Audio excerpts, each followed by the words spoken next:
นะโมตัสสะภะคะวะโตอะระหะโตสัมมาสัมพุทธัสสะนะโมตัสสะภะคะวะโตอะระหะโตสัมมาสัมพุทธัสสะนะโมตัสสะภะคะวะโตอะระหะโตสัมมาสัมพุทธัสสะพุทธังธัมมังสังฆังนัมมัสสามิ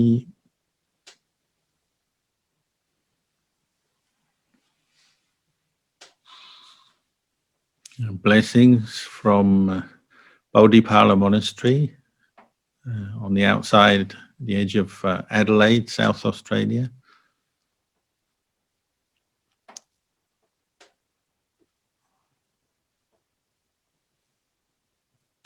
Today in the monastery we were planting trees because this monastery is built on an old sheep farm.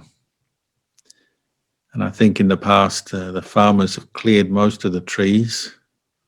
Maybe the sheep have eaten them. So now we're replanting the grounds of the monastery with trees for the future. So many people came to help join in that work, even though it was quite cold because it's winter here.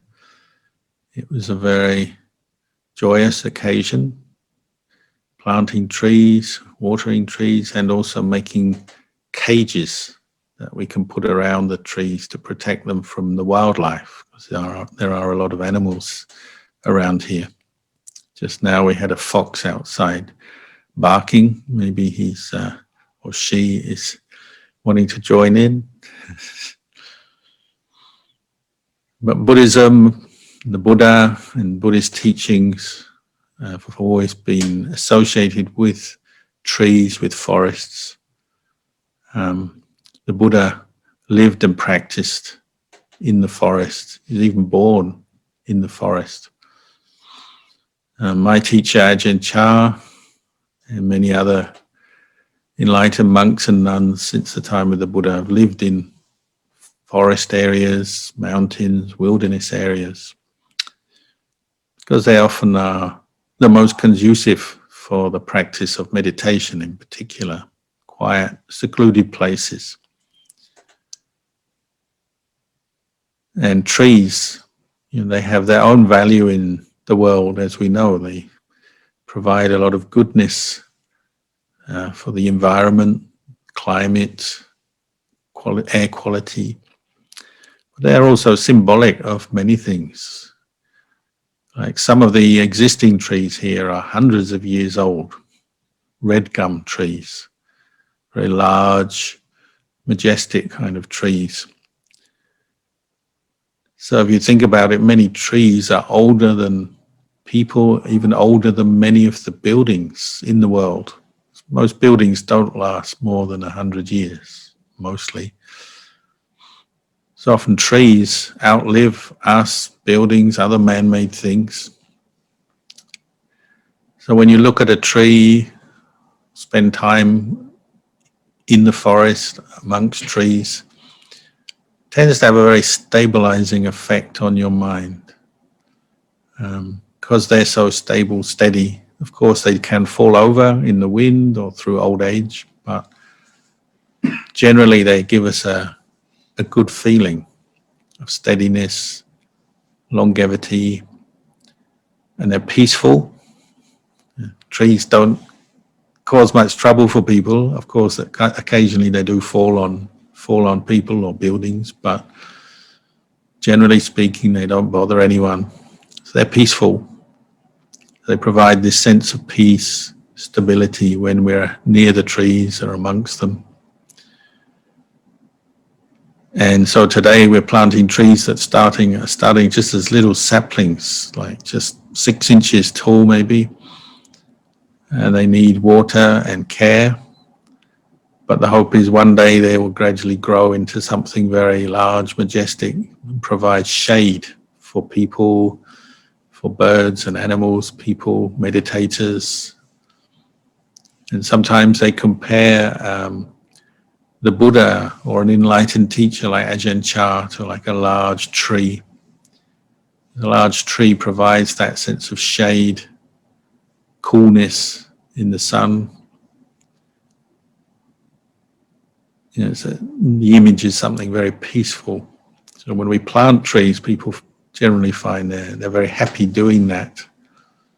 And of course, one day we'll be able to hopefully benefit from the trees once they're grown.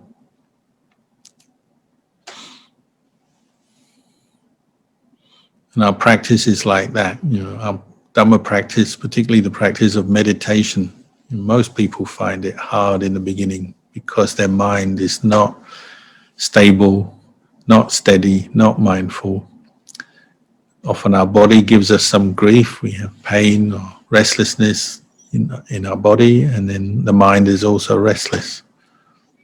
So we have to, like planting a tree, we have to be willing to keep practicing and have that long-term vision of our practice, that we're doing it for possibly the rest of our lives. Ideally, you use your life here as a human being to practice the Dhamma, to learn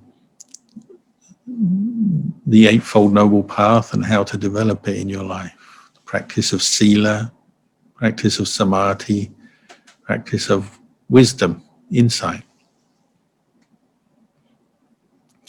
And when we're planting the trees, sometimes we say when we put a cage around a new tree to protect it from animals, stop them eating it, destroying it. So that's like the effect of sila. When you practice Dhamma, start practicing the Buddhist teachings, you need your sila, you need that sense of awareness of your conduct, your speech, your actions. And we use precepts to help us be more disciplined and more aware of what we're saying, what we're doing every day. We use the 5 precepts or the 8 precepts as guidelines. Or if you're a monk, you use the Vinaya training, monastic discipline, as a guideline for your behavior. And the effect is it protects you. It keeps you out of trouble, stops you making bad karma for others or for yourself. So it's like protecting a young tree. And then you nourish the tree, you water it. So that's like the metta, the goodwill we develop for ourselves and others in our practice. Because as long as we develop goodwill, then we're developing very positive emotions that help our mind to grow in a good way, balanced way. It's a good input. Fertilizer, sometimes they compare fertilizer to like the wisdom, the teachings that we bring into our heart and nourish our heart by listening to them, coming to understand them. So the combination of water, protection, wisdom nourishes our hearts, our mind in the practice, just like that tree. And we can start to grow. And when we start to develop more mindfulness and the mind becomes more steady, then it's like the trunk of the tree starts to become firm, stable, larger, so it can hold the tree up even when wind comes. Trees can be very strong when it comes to facing strong winds from a gale, from a storm, and they don't necessarily fall over. And that's like our mind. When we develop more states of samadhi and calm through our practice, our mind becomes strong. So very similar, planting a tree to practicing the Dhamma. And finding quiet places to practice is helpful for that, supportive of that. So that's why we're here at this Bodhipala monastery, to build a monastery and practice in a place that is suitable for developing the Buddhist path. Yesterday we were in the local village, Mount Pleasant is the name, and we went to the farmers market on Bindabata, alms round. Every Saturday the monks here go there, and people, many who we don't know, they'll come forward and share some food with us for our meal, which is always inspiring that people are kind, generous in that way. Even though they don't know us personally and they're maybe not familiar with Buddhism, they still seek to support monks and see that that's a good thing to do. And I was standing there yesterday and a lady came up with a box of fresh mushrooms and she asked if she could put them into my bowl. So she carefully tipped them into my alms bowl and completely filled my bowl up with fresh uncooked mushrooms, which I could bring back to the monastery. They look very good. It reminded me of when I was a novice monk in Thailand, because in Thailand, when I was an anagarika and then later as a novice, I was staying in a monastery known as Wat Khön, which was one of the last pieces of land offered to Ajahn Chah before he became ill. And it's an island monastery in a reservoir, very large forest, several thousand acres of forest, if I remember. And at that time, very big trees full of animals, very conducive for the practice of meditation. So I was sent there first as an anagarika because there was literally just a couple of monks and very little support. This is in the northeast of Thailand, not right on the Laotian border. And the monks would have to go out in a boat every day, cross the reservoir and then walk around the villages to collect food. And they didn't get that much food. And they'd come back in their boat. They have to walk from the boat landing to the main hall, which is about over a kilometer walk uphill.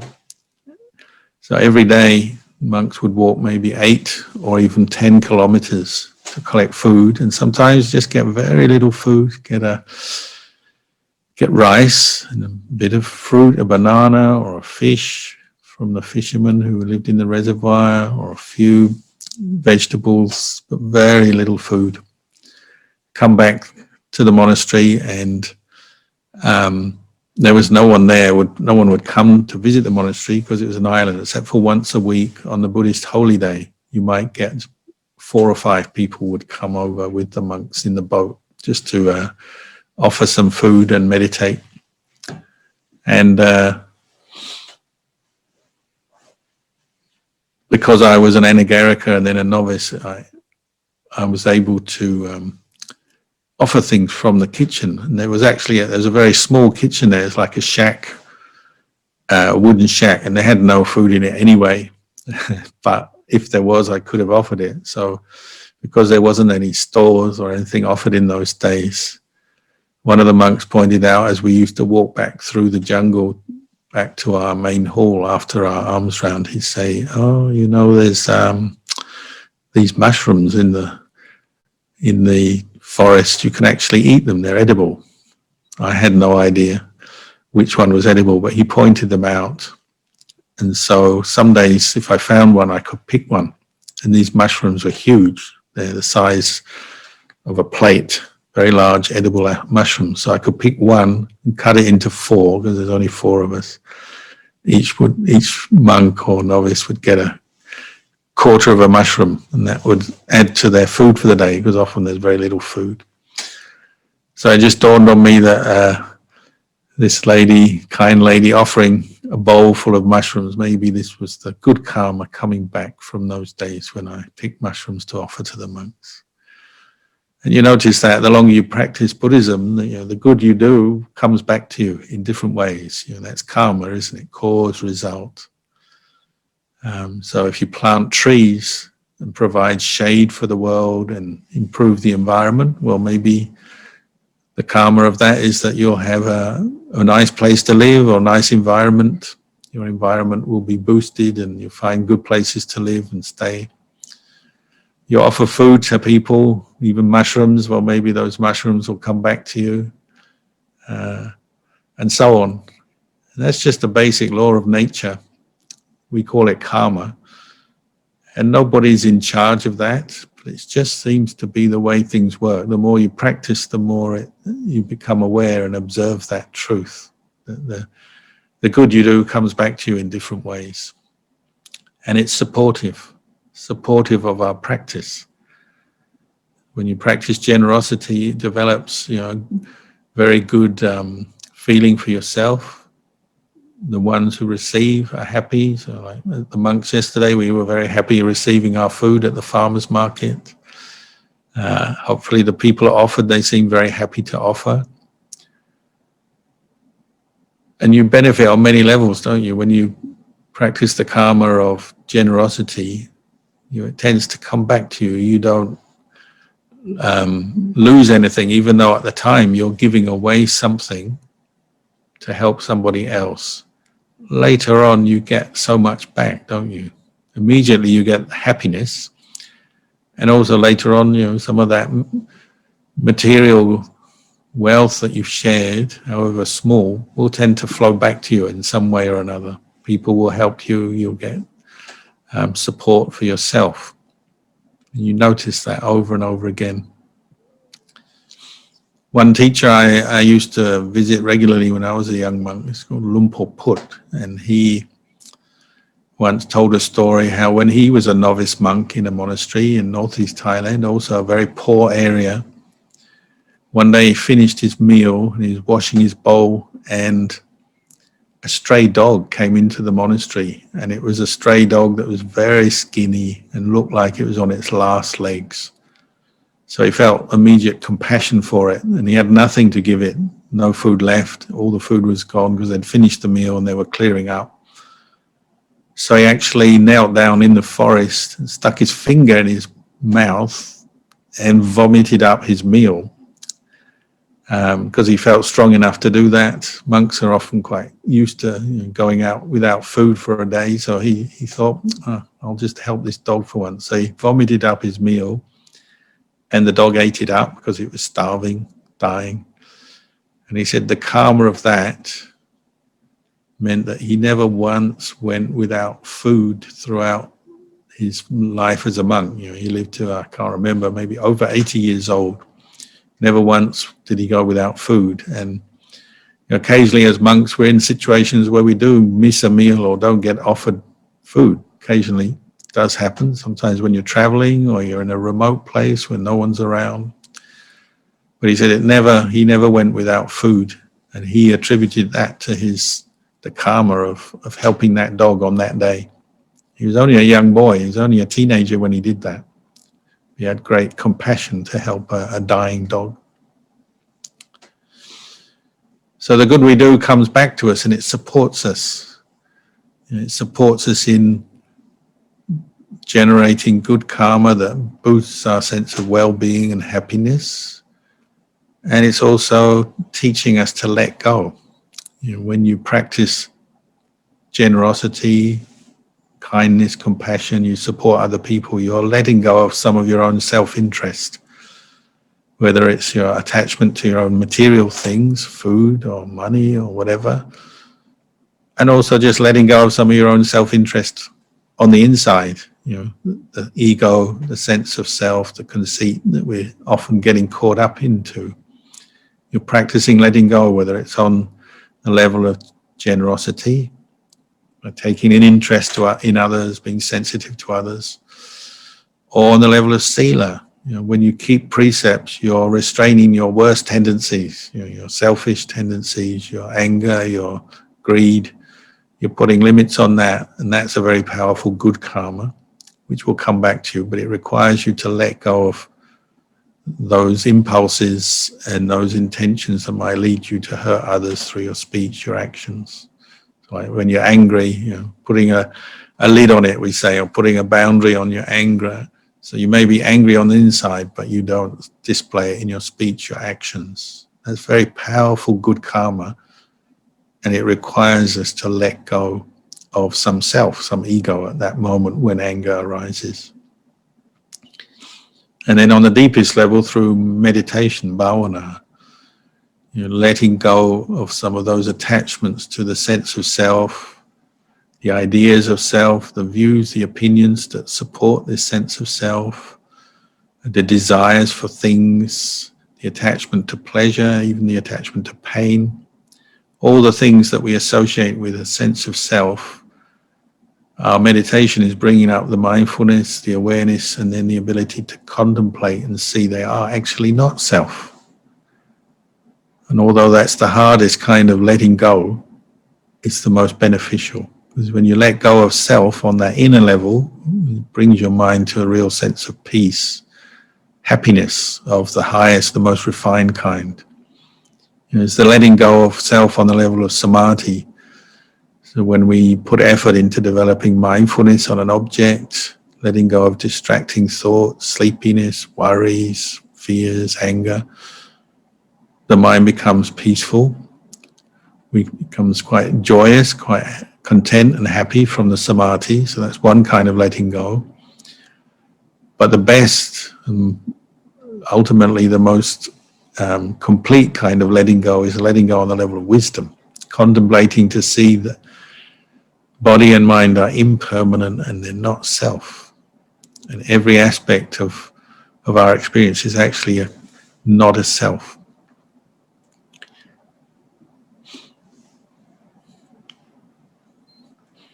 Ajahn Chah used to say, when you're practicing letting go of self, how do you find this self? Because so often you're deluded and you don't see your own attachment to the sense of self. So how do you find it? Well, he used to say, well, look where there's pain or discontent or some stress or suffering in your mind, because that's pointing to where the attachment is. So part of meditation is just learning to observe that. Where is the stress? Where's the suffering?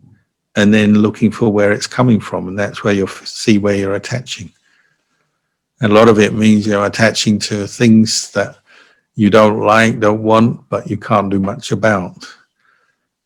But because you are deluded by the sense of self, you feel you should be able to do something about it, and you become very angry or upset about things that you feel you should be able to control and make better or make different, get rid of, but you can't. So you suffer because of that attachment.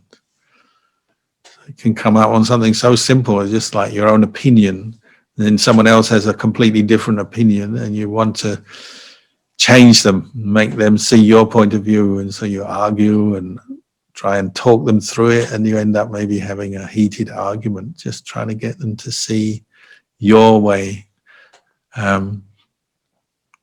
And it's attachment, isn't it? I'm right. This is the right view. This is the right way we should do things. This is the way the world should be. And if someone has a different opinion, they're wrong. We do this regularly, don't we? Over little things, over big things. So Ajahn Chah used to say sometimes, if you have a strong opinion and it's leading you to have conflict, disputes with other people, sometimes you should stop and try and put yourself in their shoes, see it from their point of view, even just as an experiment, just as a little kind of personal experiment. See if you can put your opinion down and take up the opposite opinion to see if maybe there's some truth in it. Maybe there's something good in what they're saying, or some reason in the way they have their opinion. Maybe just accept them. Maybe they're right. I don't know. Maybe they do know. And it changes your whole experience, because that's a form of letting go, isn't it? Your ego has to climb down, become a little bit smaller. It shrinks your ego at that moment. If you can do it, you feel better. And it doesn't mean to say you have to completely give up your opinion, but what you're doing is loosening your grip. So you may hold an opinion about something or a view, and you have that sense of self, but if you recognize the suffering when you hold on tightly, then Ajahn Chah said, hold your opinion, but not so tightly that it causes suffering. And that's a skill that comes through becoming more aware, particularly through meditation, seeing where you're holding on and just loosening, knowing that when you hold tightly, it's suffering. It's the same for many things in life, isn't it? Say you drive your car and you hold on to the steering wheel so tightly, maybe by the end of your journey, your hands hurt. It doesn't mean to say, you have to completely let go of the steering wheel to drive a car without hurting. It just means you find the balance where you're holding the wheel, but not so tightly you hurt your wrists or hurt your hand. So letting go of self can be quite a subtle thing. Learning to hold on, but not too tightly. Learning to let go, but not completely let go. It's not always clear. We often have to learn learn sometimes through experience and sometimes through bad experience. You get suffering, and then you have to stop and say, why am I suffering? But if you have this willingness to investigate your experience and look at it, and you improve your level of mindfulness and awareness, well, then you start seeing where you're holding on and where you need to let go. Or like living here in the forest, sometimes we talk about attachment being like a thorn or a prick. Like this. Today someone was saying, oh, we've got stinging nettles. Like stinging nettles, I don't know where you live if you have them, but they're like these small plants which are supposed to be very nutritious, but they have all these furry hairs which sting you, and you get a little bump and a rash, and it's unpleasant. Or a thorn, or we also have rose bushes. If you get a rose thorn in you, it stings you. If you tread on a thorn, it hurts your foot. In the forest, there's all these little things that you occasionally bump into or tread on, and they'll bring you some pain. Ajahn Chah used to say that pain, that's the pain of attachment. If you tread on a thorn or bump into a rose thorn, what's the correct thing to do is pull it out. It sounds obvious, but sometimes in the heat of the moment, or when you're doing something or rushing, you don't always think of that, do you? But what we have to do is stop and say, where's the pain? Some people, they have a thorn in their foot, and before they pull it out, they stop and they say, where's this thorn? Where did it come from? Why have I got a thorn?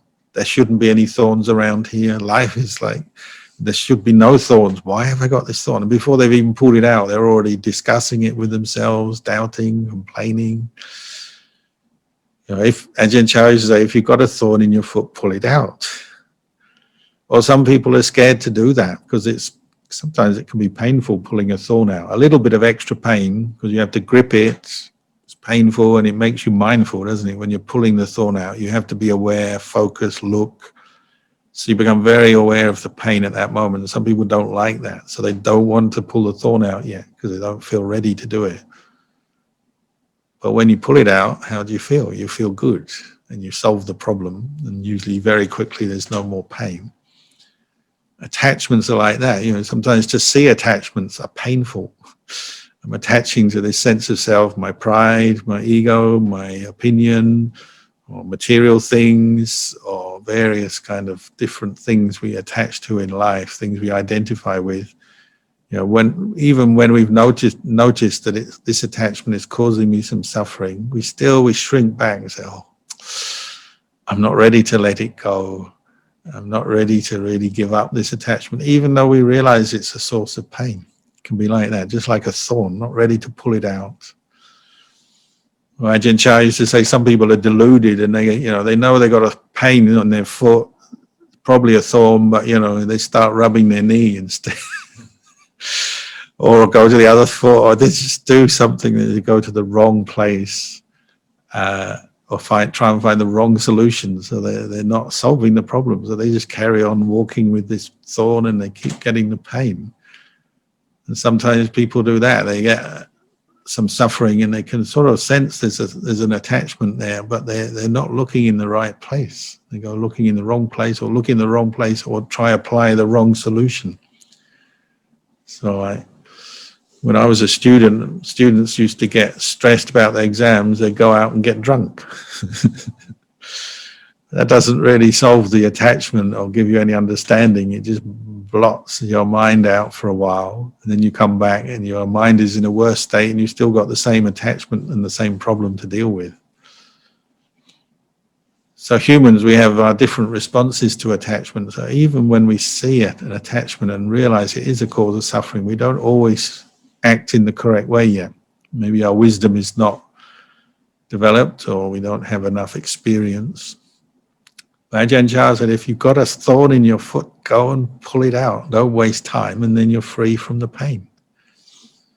Let go of the attachment, and then that pain is gone. You can see life is almost like a constant picking up of thorns in different parts of our body. Sometimes it's physical pain from illness or aging, and you attach to that as me, I'm ill, or I've got my condition, or I've got my bad knees, bad back, or this painful condition or that illness, and we attach to that. So mentally we suffer from the attachment, and we really need to let go.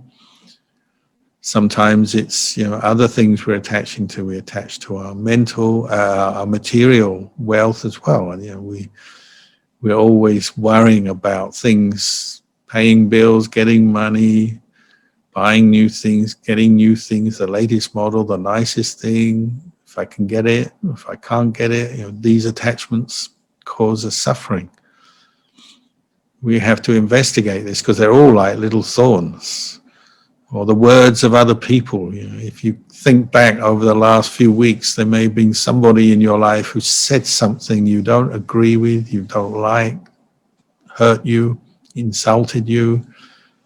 That's like another little thorn. If you pick up those words and you attach to them, keep them in your mind, keep remembering them, keep going over them and over and over and over. It's like this little thorn. Not only is the thorn in your foot, but it's like you're pressing your foot down on it harder every time you have the memory of their words and you attach with that sense of self. It's like you're tapping the thorn deeper in, so it's going to hurt more, isn't it? So this is one of the main functions of mindfulness and investigation of the Dhamma, is to see where the thorns are and start pulling them out, being brave enough, firm enough, determined enough, clear enough in what you're doing to pull out the thorns, not to give in to them. And not to make them worse either, not to push them in further, and not to leave them unaddressed. And one of the biggest kinds of suffering people have is just unresolved anger from the past, what people have said and done to us from this year, last year, 10 years ago. They're all like these little thorns that every time we notice them, when you've got a thorn in your foot, you don't always notice it, do you? You're distracted by other things. But when you come back to your foot, you feel the pain again, it's still there. That's like anger you built up towards different people in your life, and you're still holding on to the memory. Sometimes it's towards yourself and what you've done, sometimes to what others have said and done. And when you come back to remember it, it's like the little thorn is getting you again. And in meditation, you can start removing these thorns. Develop the mindfulness and see where you're holding on with anger towards, particularly perceptions towards other people.